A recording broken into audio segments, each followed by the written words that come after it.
Merci de pouvoir nous rejoindre aujourd'hui sur Bismart pour partager ce moment-là avec toute l'interprofessionnalité du patrimoine. Quel est votre rôle aujourd'hui au sein des 30 ans de l'OREP et pourquoi cette soirée pour vous ce soir? Alors, je me suis rendue à cette soirée parce que je suis une ancienne aurépienne. J'ai suivi une formation en 2016 ainsi que le séminaire d'actualisation des connaissances en début d'année.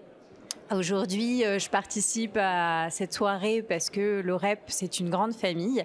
C'est aussi l'occasion de pouvoir célébrer toutes ces réussites et tout ce que l'OREP a pu nous apporter en tant qu'apprenant également. Et donc aujourd'hui vous avez créé ce cabinet Galvez Invest. Oui. Pourquoi cette démarche aujourd'hui? Vous m'avez dit tout à l'heure que vous aviez avant une carrière de notaire. Oui. Donc cette expérience dans le notariat, qu'est-ce que ça vous a apporté aujourd'hui?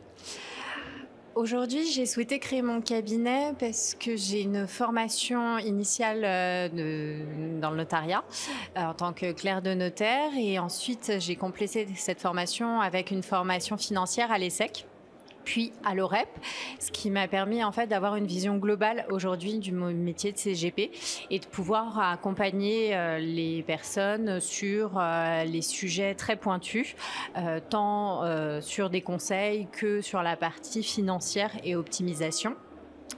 J'ai souhaité lancer mon cabinet pour pouvoir répondre aujourd'hui aux différentes évolutions de ce métier.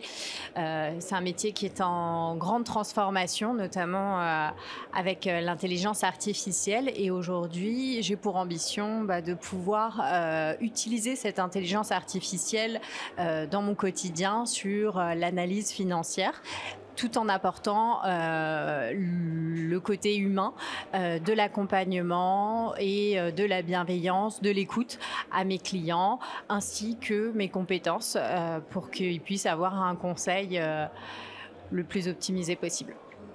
Vous parlez d'humain, c'est un petit peu le mot central dans toute profession CGP ou Family Office d'ailleurs, Oui. partie gestion de patrimoine. Est-ce que vous aurez un message un peu pour les jeunes générations que vous représentez un petit peu aussi dans ce lancement qui est face à un monde un peu instable, géopolitiquement, politiquement, économiquement, et puis face à une consolidation qui se fait tenace et à la peur pour certains du remplacement de l'humain par l'IA. Donc en tant que médecin un peu de famille sur la partie financière, comment vous voyez la chose pour ces jeunes générations qui veulent se lancer?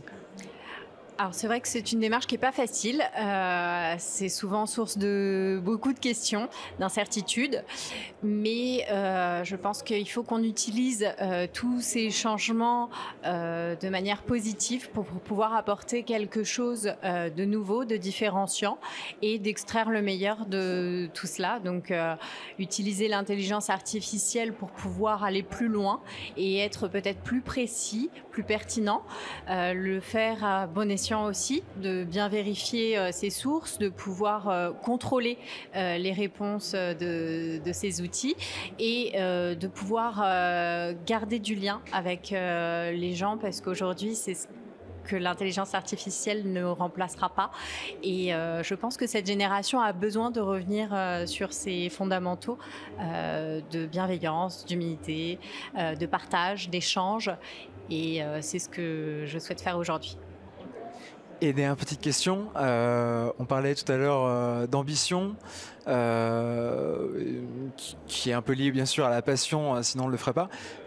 Dans cette ambition-là, où est-ce que vous voyez dans 5-10 ans, dans on va dire l'idéal pour vous du cabinet de gestion de patrimoine? L'idéal pour moi, ce serait vraiment de pouvoir optimiser mon temps sur tous les aspects administratifs et réglementaires pour pouvoir donner le maximum de mon temps aux personnes que j'accompagne, de pouvoir être présente, réactive, tout en étant conforme à tout ce qu'on doit faire comme CGP, en tant que CGP, pardon, dans nos contraintes réglementaires. Donc c'est vraiment l'ambition de pouvoir être le plus présente possible, pouvoir conseiller au maximum et accompagner de nombreuses personnes. Écoutez, merci beaucoup Madame Sabrina Galvez. Merci. Merci de nous avoir rejoints sur Bismart pour les 30 ans de l'OREP. Et puis à très bientôt. Avec plaisir.